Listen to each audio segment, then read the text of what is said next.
Hi fellas, today just hanging around the camp, tried to take a stroll to see. We've designed a nature trail inside the camp, trying to see for those guys who could not make longer walks, say what, 2 kilometers. By the way, Equator Safari Camp is a hotel near Meru National Park. It's a mid-sized camp that caters mostly for people, mid-range size, for people who are not so bad on so much on budget, but also not so much on the high end. So we've designed, you can see we're back, some little bush kind of way of lifestyle, trying to make that nature feel, but it's about 7 to 8 minutes walk. The camp is about it's sitting on a 20-kilometer square foot land, but we've made it in a way that if a guest gets to walk, you could have a suggestion of letting grass grow, then become dry. Maybe this applies in drier parts, but because it's hot here throughout the year. But we've set that module. Let me even just shift it so that you see how it looks like. Look like somebody's farm at the moment, but when it rains and the grass becomes dry, it has that feeling of walking in the bush. So somebody was asking me what are the 3 basic things that you like to add up into a camp when you feel like. Sometimes back here in East Africa, let's say in Africa at all, people are losing the touch about a camp. I think still in Europe it's being understood how it's done, but with modernizations, people keep on insisting the connectivity about Wi-Fi, electricity being everywhere. In terms of emergency, real camp will just do a phone that has a good signal, or satellite phone for that cases. But inside the park, mostly of the time, Kenya Wildlife Service have tried to manage and try to give the feel about real camp. So there's no power interference, power lines into the park. So definitely power is going to be an issue if they have a backup generator, so it doesn't even run into the night, because it will distort or make the animals uncomfortable. And if they're running a generator, it goes up to 10 o'clock 10 o'clock at night, and it's switched off. This is a camp, it's outside. For those who are outside, you could bend the rules a little bit, but bending the rules of a camp doesn't bring it so much. So what's basically a camp? This is a place that is quiet, different from a hotel. You could come and relax away from the town life, the noises, because around here we don't take so lightly issues to do with noises. And we brought about serenity. You could feel the quietness. We don't play music, and most of the hotels around here, the camps that are present inside the park, or one that is here and another is being built, they don't allow noises, because what's the point? If you could play music, if you could play disco music, if you could not hear the birds chirp in the morning or so, then it doesn't translate so much into a camp. I think aspect I see about camps is that people sometimes don't stretch it. Growing your own produce, it will go a long way. If you're trying to keep that high end, or that modesty part of running a hotel in terms of meals and so. The beauty of it is trying to even show clients we have a greenhouse, and we have some places we're trying to put some vegetable vis-a-vis, trying to see how we don't use so much of fertilizer. So it makes a plus for a camp. Guests like to hear that whatever they are taking, use, if there's any less interference with chemicals, or using the natural ways to do it. For us, part of it we use goat manure, and if there's any, in cases of things like tomato, that there's an infestation of aphids, maybe we'll try and find a way to do it. But as much as we try, we don't get to use more fertilizer interception. We have mango trees, but those are seasonal. They take from time to time, but this is a good region for it. Don't water it so much. Once a week, the trees are enough. They know how to adapt. Once they become big enough, and then we'll just only wait for them when they're being getting out flowers. And yeah, we sustain ourselves through the month of December. Yeah, we had enough. We have about 300 trees. That was enough to support us. So the food part of the aspect also, it's good to try and show guests that you could plant things that many people are trying to go eco-friendly. So going green is a way for most of the camp. And third of it all is the sleep, the serenity of the environment.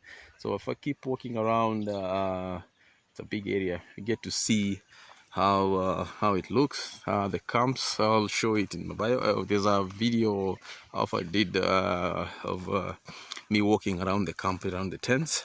The aspect of the tent is not to be so much like a room. So using canvases, use of canvases, and use of a little bit of stone wall, if there's any. The other place just use this of pavement. It makes it look quite cool and gives that calm nature. And should I call them papyrus reeds, or anywhere that is hot? Those grass thatched roofs really makes the tent cold. Word of advice: please do not canvas everything, because sometimes it becomes so hot, and your guests will ask for use of fans, and the use of fans, again, it's not green. It's not going to go green, so it will mean you'll want electricity, or you want some kind of power to try and run them. So then again, camp is a strict way of trying to stick to the camp. Its idea is to support the environment that you are in. Try to use as natural products as possible, but then again, we cannot use wood. We do heat or water with solar panels. Quite expensive at onset, but at the moment they ran the point down. Now you get to see that if you're in terms of conserving power, in terms of trying to use renewable energy, solars for the tents, good thing.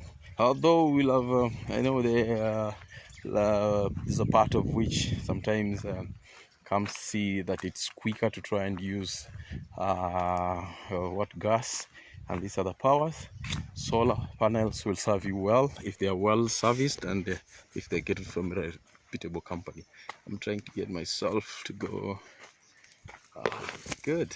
Oh, you could see for yourself. This is a really nice place to try and do the walk. So I'm stretching myself up.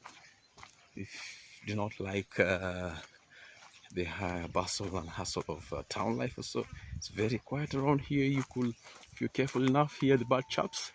At the moment we are keeping some cuts, so they're really not so good in terms of letting them hear, but you could hear the neighboring trees, how the birds chirp and everything. That's a feel of a camp. Something else about camps that rich or hoteliers are changing it into fund collecting venture, is that they try to as much to avoid the setups of hotel and all the amenities that come into hotel, bathtubs or so. There are those that on the high end put it so that guests feel that they could go ahead and enjoy the same in the bush, but then again, you spoil the nature of what we talked about, the idea of what a camp is about. It's like going to the countryside, then find video games, ask for TVs in the rooms. We don't do that also. If there's room service for persons who are sick or so, that one allows for it. At the moment you've not doing bonfires, but it's a good thing so that people stay next to each other, tell stories instead of asking for Wi-Fi. Little we encourage people not to use so much of the phones when they're around here, because giving them Wi-Fi is here, yes, for some people maybe want to book for flights or so, but it's good to sit around a bonfire, enjoy a very good meal, sumptuous meal. If for any reasons will prefer local dishes, things that you have not had in back at home, and the guests like to. This is both for locals and foreigners who are outside there get to enjoy it. And oh my goodness, I love these nature walks. If I walk here in the evening or so, I could do distance to the farthest distance. I can see it, go to the other side. It will take me about 20 to 30 minutes to fit it, and that is for me who does not feel like going so far. But for those who are nature lovers, we have another one outside the tent camp, goes to the hill called Skull Hill.